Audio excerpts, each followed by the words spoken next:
On October 12, 1972, a small chartered plane took off from Uruguay, South America for Santiago, the capital of Chile. The plane carried a total of 45 passengers. They were rugby players and a few of their family members and friends. The flight from Uruguay to Chile usually takes 3 hours, but they had no idea that it would turn out to be the longest flight of their lives. On the way to Chile, the plane was supposed to fly over the Andes Mountains, which are the world's longest mountain range. However, on that unfortunate day, before reaching the Andes region, the weather turned foggy. The pilots couldn't see anything, and turbulence shook the flight, frightening all the passengers. For a few minutes, the pilots flew blindly, not knowing where they were going. When they emerged from the fog, they realized they had flown too close to the Andes Mountains and were at risk of crashing at any moment. The pilots tried to lift the plane over the mountains, but it was too late. The tail of the plane collided with the mountain, and it got separated from the plane. The 2 rows of seats at the back literally flew out of the plane with the passengers in it and disappeared. The plane kept flying upwards for a few more seconds, but then suddenly, it started to fall down. After a few seconds, another collision happened. The left wing of the plane broke. Now, only the front portion of the plane remained, and it fell into a glacier. It slid down the glacier, and finally, it crashed after dropping 700 meters. Everything in the plane was destroyed. This aircraft lay broken on an unknown mountain in the Andes at a height of 3,570 meters. Surprisingly, out of the 45 people on board, 33 were still alive. They had somehow survived this crash, but the 2 pilots were dead. This was only the easy part of the story. From now, for the next 2 months, their painful story of survival would unfold. Antonio, the captain of the rugby team, took the charge, and with assistance of Roberto, Roy, and some others, he started treating the injured. Antonio decided they would somehow survive this night, and next day, they would definitely be saved by the rescue team. At night, they covered the open side of the plane with their luggage to block out the cold wind. That night, 5 more passengers died due to extreme cold weather. Now 28 remained. The next day, Antonio took charge of the food and began rationing it little by little. They made a large X symbol in the snow, using the suitcases, so that the rescue team can locate them more easily. However, no rescue team arrived. They spent another night waiting. Next morning, they cut out some metal plates out of the seats and made a system to produce water out of snow. They cut out seat covers and used them to cover their feet. They waited, but no rescue team came that day also. Next day, they saw an aircraft flying over their head. They all started jumping and shouting. They thought the aircraft must have saw them and they would be rescued. All the passengers were very happy. At night, when Antonio had fallen asleep, they finished all the remaining food as they thought they would be rescued the next day. But next day, again, no one came to their rescue. Antonio became furious upon knowing that they have finished all the food. Who was it? That day, they found a radio, but it was a one-way communication device. They only can listen news through it, but cannot send any signal out. On the radio, Antonio heard the rescue team was still unable to locate the missing plane, and they are cancelling the rescue operation, as they believe all the passengers on the plane must be dead by now. Antonio became devastated hearing the news. He knew only a rescue team can save them from this hellish situation. Otherwise, they would be dead in few days. Now, they have no food and no rescue team is coming to save them.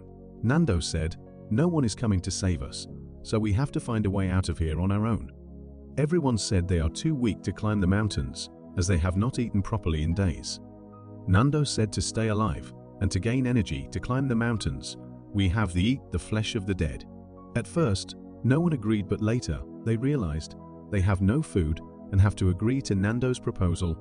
Otherwise, they all would be dead in few days due to starvation. Next day, a small team of 3 members went west to find the tail of the plane, so that they can get the battery from the tail to start the radio communication of the plane, and they can send out a SOS signal. They found the tail, they found some clean cloths, some food, and they found the battery they were looking for. But the battery was too heavy to carry it back. Next day, they came back with Roy, as he knew few things about electronics, and tried to start the radio communication system from there. But they were unsuccessful. They returned to the plane. 16 days after the crash, The food source was depleting rapidly for the survivors. They had no plan of action. No one knew what to do next. The situation could not have been worse. But that night, they heard a loud grumble.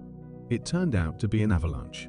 Large amount of snow was descending so fast from the mountaintop that it filled the broken plain with snow.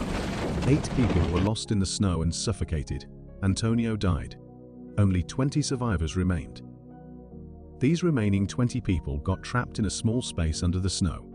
They dug a tunnel under the snow, and with great difficulty, they managed to get to the surface. Outside, snowstorm was going on, so they again went inside and waited few days. 3 days later, they went back up to the surface and the weather was clear. After coming out, the survivors realized that no one was coming to save them.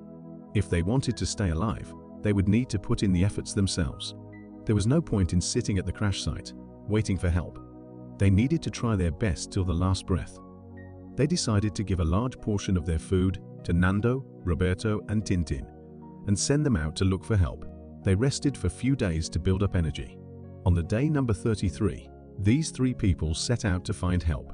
They headed towards west direction in hope that they would get close to Chile. The cold was so bad. They had no technical gear, no map, no compass, and no climbing experience. And at this height, the air gets quite thin, and one starts feeling the lack of oxygen. But despite that, they kept moving forward towards the mountain.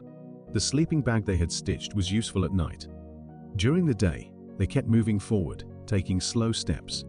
The 3 of them, in that one sleeping bag, slept as close to each other as possible. And as soon as the sun rose, they started walking. Gradually, they kept moving forward together. The 2nd day, the 3rd day, and on the morning of the 4th day, they realized that their estimation was grossly wrong. Ahead, they could see no end to their journey. There was only mountains as far as they could see. There was nothing except the snowy mountains.